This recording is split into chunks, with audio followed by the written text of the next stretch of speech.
Та бүхэндээ энэ удаа би өөрт тулгуурсан нэгэн асуудлыг хэрхэн шийдсэн талаараа сонирхуулах гэсэн. Магадгүй та бүхэнд бас энэ асуудал тохиолдсон байж магадгүй. За энэ юу вэ гэвэл миний зөөврийн хард дискэн дээр зургнуудын тал нь нээгдэхэ болцсон. Ийм алдаа өгöd байгаа.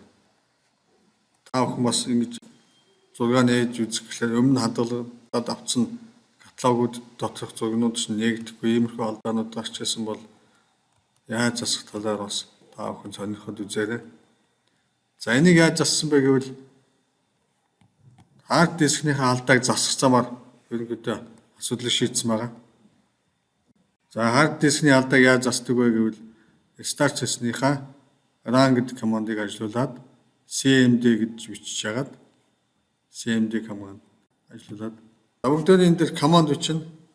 Ямар команд бичих вэ гэвэл chkdsk буюу хард дискний алдаа шалгадаг энэ команд бичнэ.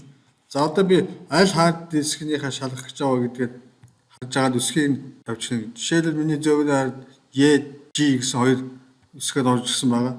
За тухайлбал би E дискний алдааг засъя гэвэл E гэж яагаад тодорхойлох цэг тавиад зааваад ташуу зураас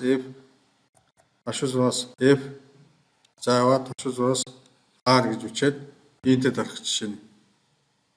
За ингэхлээр тэхүү yes no гэсэн сонголт байгаа. Yes гэд цаашаа ингэж гүцээд үргэлжлүүлнэ. За ингэж миний хард дискний алдааг засаад дууссаны дараа та бүхний нээгдэхгүй байсан зарим зургнууд маань бүгдээрээ нээгдэж хэвийн байдал шилжнэ.